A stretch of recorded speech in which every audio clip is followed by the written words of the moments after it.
Halo, perkenalkan nama saya Angel Violina Sipahutar, NIM 2105 112535, Prodi PGSD Universitas Riau. Di sini saya akan membuat tentang tumbuhan paku-pakuan yang bertujuan untuk memenuhi tugas ujian tengah semester mata kuliah konsep dasar IPA. A. Pengertian tumbuhan paku. Tumbuhan paku atau Pteridophyta adalah divisi dari kingdom Plantae yang anggotanya memiliki akar, batang, dan daun sejati serta memiliki pembuluh pengangkut. Pteridophyta berasal dari kata pteron yang berarti sayap bulu dan phyton yang berarti tumbuhan. Sehingga Pteridophyta merupakan tumbuhan paku yang tergolong dalam tumbuhan kormus berspora, di mana tumbuhan ini menghasilkan spora dan memiliki susunan daun yang umumnya membentuk bangun sayap, yaitu pada pucuknya yang terdapat bulu-bulu. Tumbuhan paku disebut juga tumbuhan paku-pakuan atau pakis-pakisan, memiliki sistem pembuluh sejati meskipun tidak menghasilkan biji untuk berkembang biak. Tumbuhan paku berkembang biak dengan spora.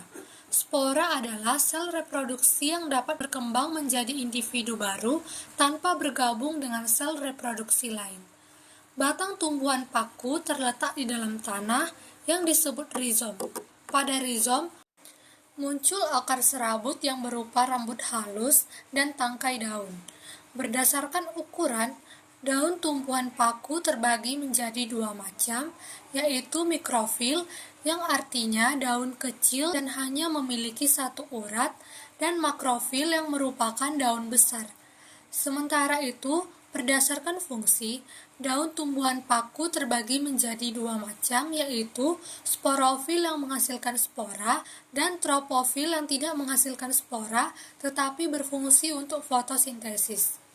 Keunikan tumbuhan paku masih ada lagi. Selain di salju, tumbuhan yang memiliki 12.000 spesies ini dapat hidup di dataran rendah, tepi pantai, lereng, gunung, dan 350 meter di atas permukaan laut. Bahkan tumbuhan ini dapat mengapung di permukaan air, dan ada juga yang bersifat epifit atau menempel pada tumbuhan lain. B. Ciri-ciri tumbuhan paku. Yang pertama itu adalah akar, batang, dan daun memiliki berkas pembuluh angkut berupa xilem dan floem. Yang kedua, dapat ditemukan di air, di tempat lembab, menempel pada tumbuhan lain sebagai epifit atau sisa-sisa tumbuhan lain, atau sampah-sampah sebagai saprofit. Yang ketiga, tidak menghasilkan biji, tetapi menghasilkan spora. Spora terdapat di dalam kotak spora atau sporangium. Kotak-kotak spora tersebut terkumpul dalam sorus. Adapun sorus-sorus ini berkumpul di permukaan bawah dari helaian daun. Yang keempat, mengalami pergiliran keturunan atau metagenesis. Tumbuhan paku yang kita lihat sehari-hari disebut generasi sporofit. 5. Daun yang masih muda menggulung. Daun tumbuhan paku ada yang khusus menghasilkan spora disebut sporofit, daun yang tidak menghasilkan spora disebut tropofit, berfungsi untuk fotosintesis. Yang keenam, tidak menghasilkan bunga dan buah. Yang ketujuh, umumnya memiliki rizom atau batang yang terdapat di dalam tanah. C. Struktur tubuh tumbuhan paku. Yang pertama, akar. Sama seperti tumbuhan pada umumnya yang memiliki akar serabut. Akar tumbuhan paku ujungnya juga dilindungi oleh kaliptra. Yang kedua, batang. Batang tumbuhan paku jika muncul di atas permukaan hanya berkisar antara 0,5 meter. Sebagian jenis tumbuhan paku umumnya juga tidak tampak, namun justru di dalam tanah berupa rimbang. Namun, ada jenis tumbuhan paku yang tingginya dapat mencapai 5 meter. Tumbuhan paku tersebut adalah paku pohon atau paku tiang. Tumbuhan paku juga terdapat tumbuhan paku yang bercabang, yaitu Cyathea dan Alsophylla. 3. Daun. Pada usia muda, daun tumbuhan paku akan menggulung dan melingkar.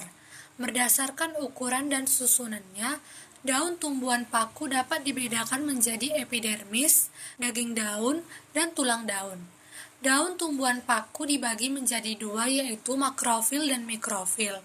Makrofil adalah daun yang bentuknya besar, bertulang daun, bertangkai, serta bercabang.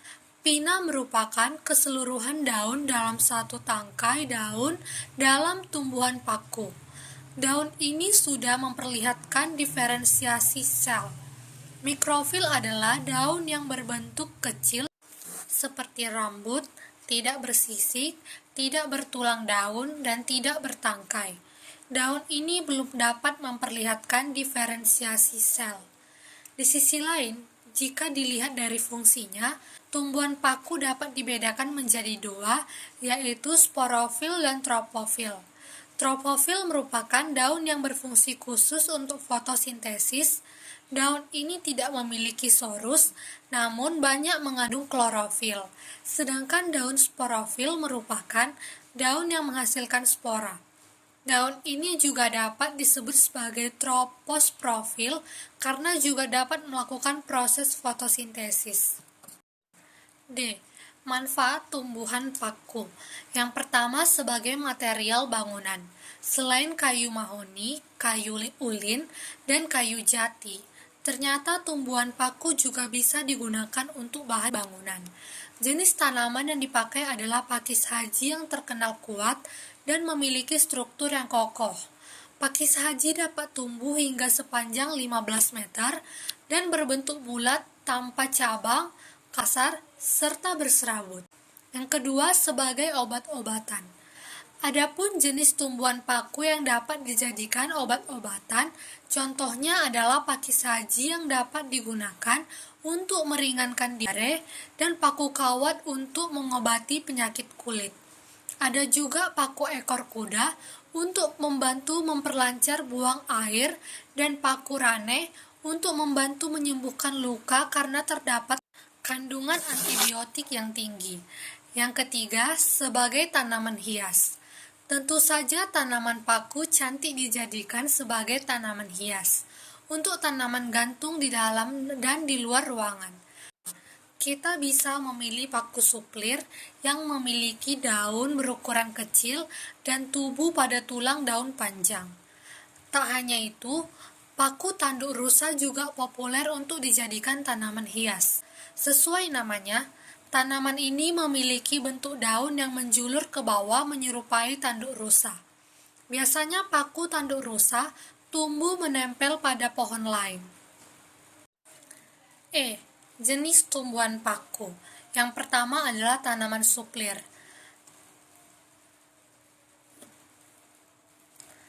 Tanaman suplir ini memiliki nama ilmiah yaitu Adiantum.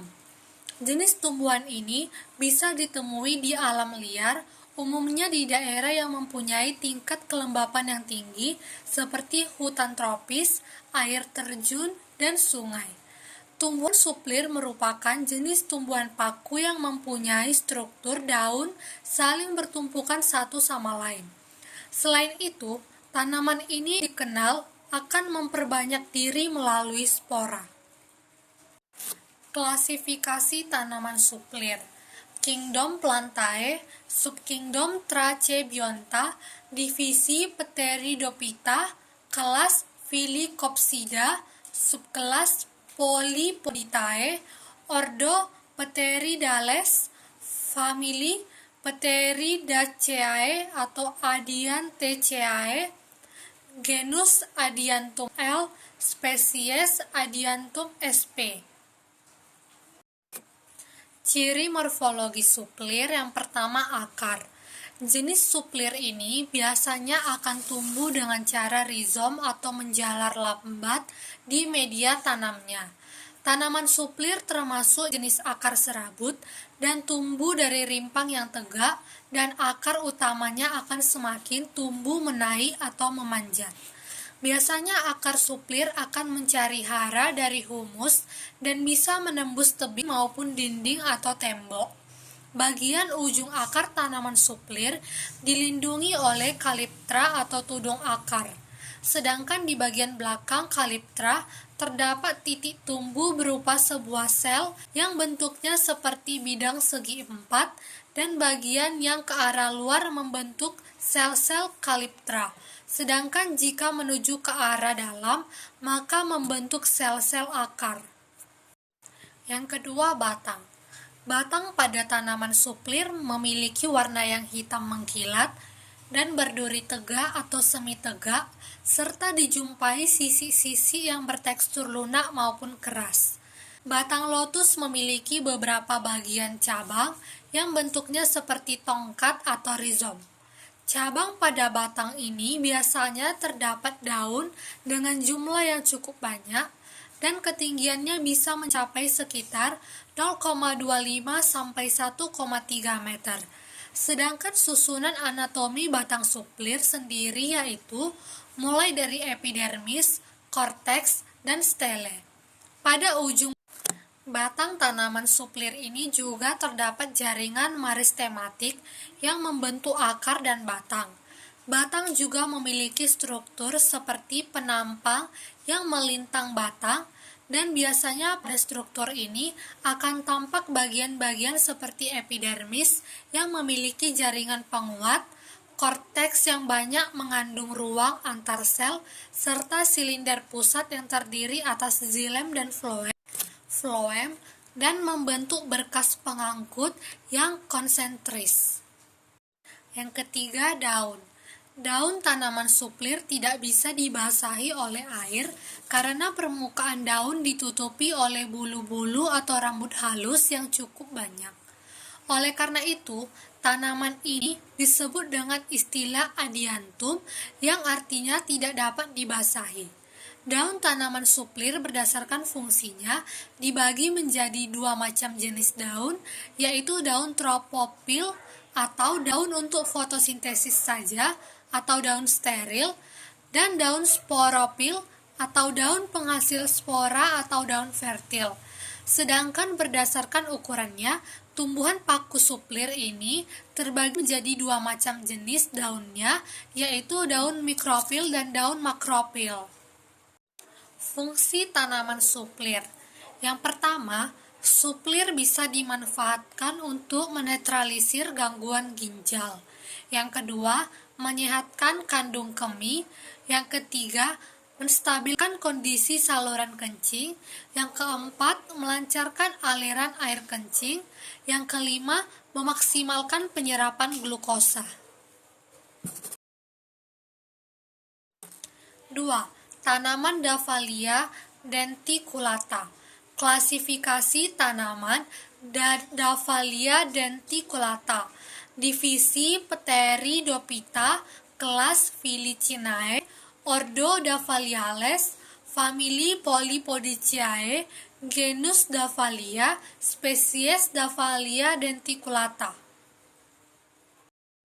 Ciri-ciri morfologi. Yang pertama, daun berbentuk segitiga, menyirip rangkap, tangkai 15-60 cm, beringgit, bergerigi dengan urat-urat yang bebas. Yang kedua, tangkai berwarna coklat gelap mengkilap. Yang ketiga, bila tumbuhan ini masih muda, rimpangnya ditutupi sisik-sisik padat. Yang keempat, bentuk entalnya segitiga, menyirip ganda 3 atau 4. Yang kelima, helaian daun berbentuk segitiga dan tepi yang bergerigi serta daun yang kaku. Yang keenam, indusia terdapat pada lekuk-lekuk sepasang tepi daun menyerupai setengah lingkaran. Yang ketiga, tanaman Pimatasaurus scolopendria.